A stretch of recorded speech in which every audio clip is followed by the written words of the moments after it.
தமக்கு முன்பாக நாம் அன்பிலே பரிசுத்தம் உள்ளவர்களும் குற்றமில்லாதவர்களுமாய் இருப்பதற்கு அவர் உலக தோற்றத்துக்கு முன்னே கிறிஸ்துவுக்குள் நம்மை தெரிந்து கொண்டபடியே பிரியமானவருக்குள் தாம் நமக்கு தந்தருளின தம்முடைய கிருபையின் மகிமைக்கு புகழ்ச்சியாக தம்முடைய தயவுள்ள சித்தத்தின்படியே நம்மை இயேசு கிறிஸ்து மூலமாய் தமக்கு சுவிகார புத்திரராகும்படி முன்குறித்திருக்கிறார். அப்போஸ்தலனாகிய பவுலுக்கு இந்த வெளிப்பாட்டை கொடுத்த கர்த்தர் பழைய ஏற்பாட்டில் வாழ்ந்த எந்த மனிதருக்கும் தீர்க்கதரிசிகளுக்கும் கொடுக்கவில்லை. நம் இரட்சகராகிய இயேசு கிறிஸ்து உலக தோற்றத்திற்கு முன்பே மனிதர்களின் பாவத்திற்காக ஆட்டுக்குட்டியாக தேவனால் நிர்ணயிக்கப்பட்டவர் என்பதை அவருடைய சீடர்களுக்கு வெளிப்படுத்தினார். இதிலிருந்து தெளிவாக அறியலாம், மனிதன் பாவம் செய்த பின்பு அல்ல, உலக தோற்றத்திற்கு முன்பே இயேசு கிறிஸ்து இரட்சிப்புக்காக தேவனால் நிர்ணயிக்கப்பட்டார் என்று. மேலும் இதையும் அறியலாம், மனிதன் பாவம் செய்ததால் பாவியாகவில்லை, அவன் பாவ இயல்பையை உடையவன் என்பதால் தான் பாவம் செய்கிறான்.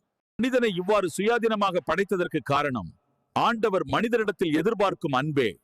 ஆதாமை ஒரு ரோபோட் போல படைத்திருந்தால் அவன் நிச்சயமாக ஆண்டவருக்கு கீழ்ப்படிந்திருப்பான். ஆனால் அந்த கீழ்ப்படிதல் அன்பாக இருக்காது. அந்த நோக்கத்திற்காக தேவன் மனிதனை படைக்கவில்லை.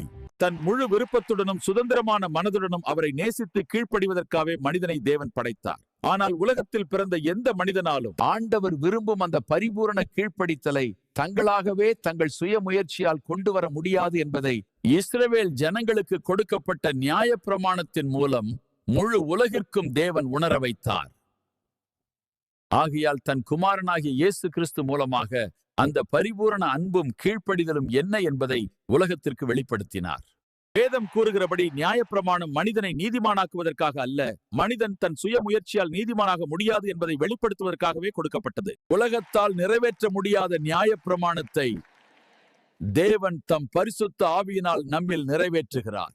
மிக எளிதாக சொல்ல போனால், நியாயப்பிரமாணம் பாவியான மனிதனை நல்லவன் போல நடக்கச் செய்தது. ஆனால் கிறிஸ்துவின் மூலம் நமக்கு கொடுக்கப்பட்ட ஆவியின் பிரமாணம் மனிதனை புதிய மனிதனாக்கி உண்மையாகவே நீதிமானாகவும் கிறிஸ்துவின் சாயலுமாகவும் மாற்றுகிறது. பிதாவும் குமாரனும் எப்படி ஒன்றாய் இருக்கிறார்களோ அந்த ஐக்கியத்திற்குள் நம்மையும் இணைத்து நாமும் அவருக்கு பிரியமானதை செய்வதே அவரின் விருப்பம். ஆகையால் ஆண்டவரின் திட்டத்தை உணர்ந்தவர்களாய் அவருக்கு பிரியமானதை செய்ய அடிமைகளாக நம்மை ஒப்புக் கொடுப்போமாக.